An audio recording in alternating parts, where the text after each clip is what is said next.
Irresistible mystery. That's the phrase I want you to remember. Tattoo it to the inside of your mind if you must. Because when it comes to how to text an avoidant and get a response, that, my dear listener, is your golden key. Let me tell you a story. Once I knew a gentleman, let's call him Harold, mid-50s, an academic type with a passion for Roman history, and an ex who, bless her ever-retreating heart, made the art of evasion look like a ballet. Text her once, and you might get a reply in 3 days.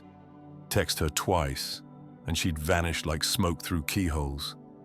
And Harold, in his well-meaning persistence, would send essay-length texts, emotionally embroidered with quotes from Cicero. It was, quite honestly, like sending love letters to a ghost. Now, let's be frank. Most people who are drawn to these mysterious, emotionally elusive creatures we call avoidants, they tend to lean anxious. They reach out to soothe, they text to tether. And ironically, they do the one thing that scares an avoidant most. They lean in when the avoidant is leaning out. You see, texting an avoidant is not an act of pursuit. It is a dance, and not the kind with jazz hands and sequins. This is a delicate, quiet, almost imperceptible shuffle between curiosity and retreat. The key, then, is what we call the formula.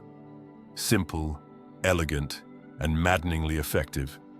Hook, payoff, high point, end. Imagine it like fishing. You don't chuck the whole net in. You cast a line, one dazzling, glittering lure that begs to be bitten. Take the hook, for instance. A proper hook is like whispering, "There's something you might want to know," and then stepping away. "I could really use your advice on something," you say. Not, "Can we talk?" Heavens no, that's an emotional cattle prod. Instead, intrigue them. Invite their mind, not their heart. Yet. Then the payoff. Once they bite, "Sure, what's up?" You deliver, but you don't overwhelm. I'm enrolling in a geography module next semester. Curious what you thought about globalization and space economy. Remember that. It's not just polite, it's calculated, familiar, safe, intellectually flattering. You see what we've done? We've given them something they know, something they value, and subtly, you've made yourself the student. They, the guide. Now comes the high point, the bit in the dance where the music swells and your partner is finally twirling toward you. That is where you end the conversation. Abrupt? Yes. Counterintuitive? Absolutely. Effective? More than gravity. Why? Because avoidants are not seduced by closeness. They're tempted by curiosity. You want them to miss you, not emotionally cling. Mystery over maintenance. They are the cats of the attachment kingdom. Stroke them on their terms, and maybe, just maybe, they'll sit in your lap. Now, let's take this deeper. Let's speak of timing. A good conversation is like a soufflé. Open the oven too soon and it deflates. The golden rule here is ratio.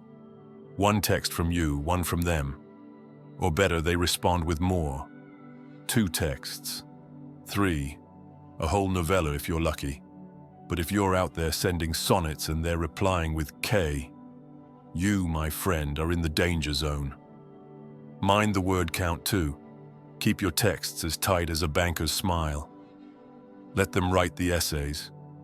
You write poetry. But then comes the silence, the mini ghost period. You've texted. It was good. There was spark. Then, poof, gone. No fight, no warning, no smoke signal from the hills. Your natural impulse, driven by panic, is to chase. But that is precisely when you must not. Here's the fix. Are you ready? When they pull back, you pull back. Yes, it goes against your instincts. But instincts are often terribly misguided in matters of the heart. An anxious mind wants to fix. The avoidant, however, sees the fix as flooding. They don't want you to wade in and adjust the plumbing. They want to breathe. So when they retreat for 2 or 3 days, let them.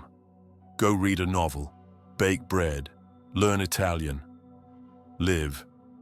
Then there's the taper. A curious thing, like an athlete before a marathon.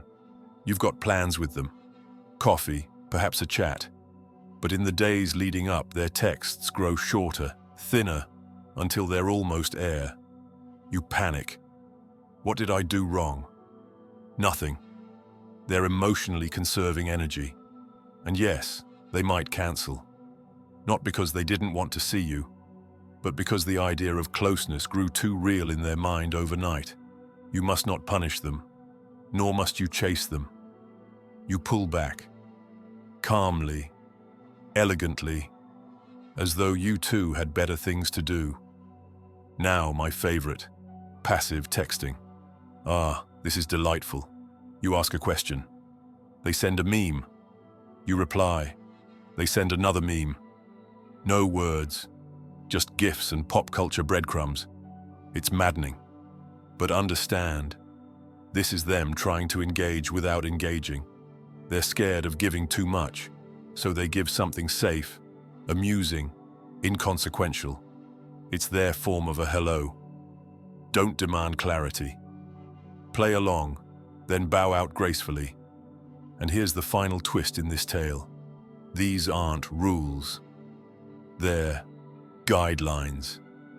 As one wise pirate once said, if they reply positively, you can message again the next day. If it's lukewarm, wait 3 to 5. If it's a cold shoulder, give it 2 weeks.